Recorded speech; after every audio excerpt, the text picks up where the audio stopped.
Hello everybody and welcome back to this lovely little Kriegspiel. It's 1 o'clock and we've got an update from the umpire. We've been waiting a little while. It has to be said that role playing wise, me and Big Kahuna, we were just about to sit down to lunch. Big Kahuna was asking me, what was going on. And I kind of said to him, well, there's some gunfire over in Volta. Sporadic last time we knew.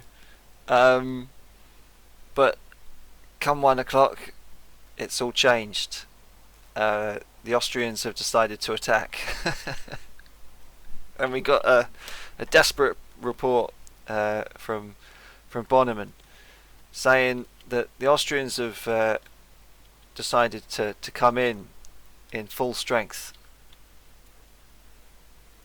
push the French almost out of town. It's house to house. It's in the streets. It's a big brawl. So we'll go down the line and we'll try to make sense of it. Some of it is a figment of our imagination. Some of it has been pulled together from what we think might be happening.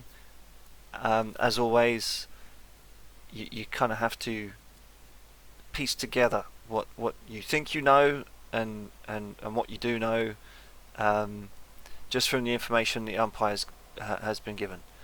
So it seems that the Austrian Lancers have come down the road and engaged the first regiment here under Bonnemain. They are dragoons, I think, or chasseurs. I think probably chasseurs. So, like Cav, up against some lancers, they've taken a hit. They've probably suffered some damage. We might have to swap out the strength token for the first regiment here. But yeah, it seems like the lancers have come down the road, full charge. They've been received. Hand-to-hand fighting in the streets, probably, I'm sure. In the town, it would seem like what's his name, Kozdanovich, who we kind of thought was situated over here, has come in a full brigade. He might have kept some back. We have to maybe think that he might have kept a reserve, but from the information that we were given, a full brigade has come in across the line. We know that this poor sod was taking some hits from the cannon fires about an hour ago. Maybe some of these are damaged. Maybe coming in has given them some shock value. Maybe they've lost troops along the way. It could be, but we'll have to see. But the thing is, we've also been told by the umpire that all this is just a big smoggy mess, full of smoke. No one really knows what's going on. The cannons probably don't want to shoot into the backs of their own men. So we've got this. We've got this to contend with. Not only the fog of war from what we've been told, but also the fog of war on the battlefield. So there could be some miscommunication, but they're still anchored. They're still holding for now. So we go along the line, and then we've got Campi's brigade, who has also said that he has taken on a full brigade of Austrians in what we're going to call the centre. We think it might be the best. He was, as I imagined and took from information from a tweet from the umpire, in front of Campi. So it's probably the best has come in. I mean, these Austrians, they had a little probe, and then they just thought, damn the torpedoes, we're going in. So all along this line is musket fire and cannons and maybe even a touch of grape shot. Who knows? Maybe the Austrians have taken some damage, some morale hits. I hope so, at least. But literally 2 minutes before we were told all of this, who turns up? Royer! Royer comes riding into the camp and says, "Oi, you do realise there's a battle going on over there. Why are you taking lunch? Why are you just sitting on your laurels?" And he's obviously backed up by his dues, so he's got Perimont, Schmitz, and Diarno. This is probably a rough idea, a rough position of where they are, and they might be coming up in file, in column. Some might be following the river. We just don't know. I mean, this is an artist's impression. One thing to note that we have talked about in previous videos, Perimont here, if he sees the enemy, he likes to rush off. He likes to charge. He's a bit of a maverick. He's a bit of a Prince Rupert, bit of a cavalryman. Likes to show off.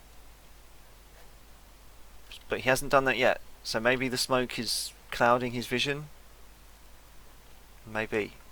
At the back here, again, we're not exactly sure of their position or the brigades in question.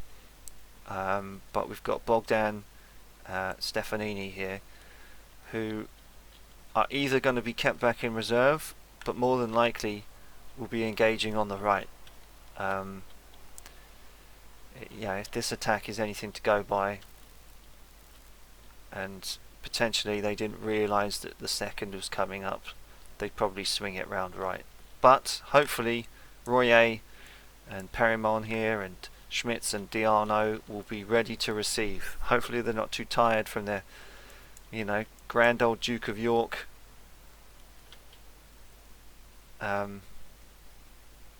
kind of march up the hill and down again. We've got Discord open. We're chatting in the HQ. We're seeing what we're doing. So yeah, this is great. We actually took a little screenshot and said to our big Kahuna man, Berhanese, but we'll keep calling him Big Kahuna. We sent him a kind of a screenshot, basically saying, "This is what I think's going on." Yeah, more of an artist's impression, really, but we'll see. We'll see what's happening. Over here, obviously, we don't know what's going on. By our calculations, Lecce and Zucchi are probably around this area. Whether they head to Rovabella or whether they see the flags of their Italian comrades is basically up to the roll of the dice, I suppose. He's probably sent out some scouts, some riders to try and find Verdier.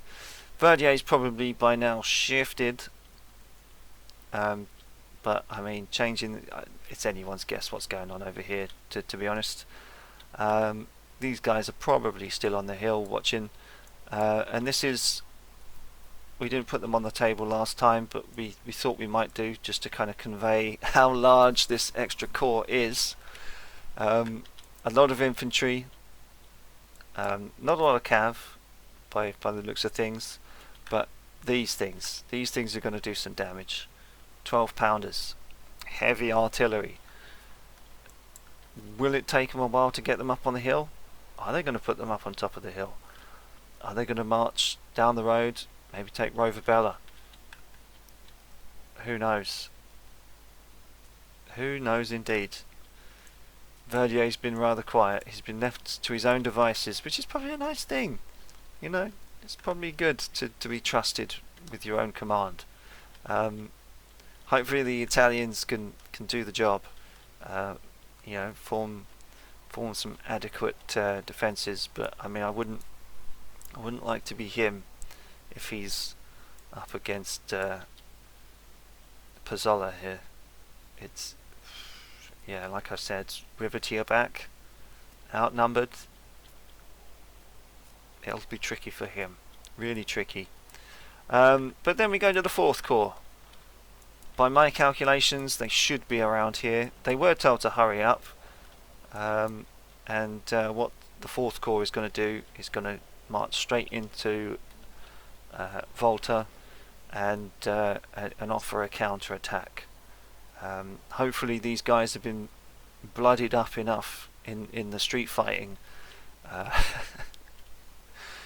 you know, that yeah, hopefully they've been bloodied up enough that fresh troops, although they've been marching for, I would probably say, for about 6 hours now, you know, if we set off from Mantua at about 6 or 7 in the morning, and it's now 1 o'clock, they've been marching a long way. Probably pissed, probably hungry, probably didn't have a great breakfast this morning.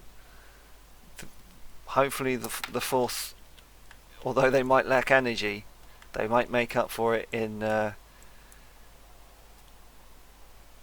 angriness that they've missed breakfast. Who knows? And the fact that they even have to be here at all, I know I would be. I'd be ready to sock it to the Austrians. So hopefully this line doesn't break. Hopefully Forrester here, we've discussed, probably going to send him into the centre to try and hold it. Bit Kahuna was saying, "Oh, send him over to Volta." It's like, no, mate, you got the 4th coming up, an entire new division to hold Volta. You don't need an extra brigade. Hold the centre, for the love of God. So hopefully he's taken our advice on that one. But yeah, it's getting crunch time. You know, something's finally happening. Guns are blazing, cannons are rocking. It's amazing. We'll see what happens in the coming weeks. Obviously, as always, if you did like the video, give it a little thumbs up. It always helps. And offer your comments. I'd love to hear from them. And maybe convey them to the general. I don't know, maybe you want to role play some kind of artillery major or something like that, saying, these cannons, they ain't gonna hold. But yeah, we'll see you on the next one. Take it easy.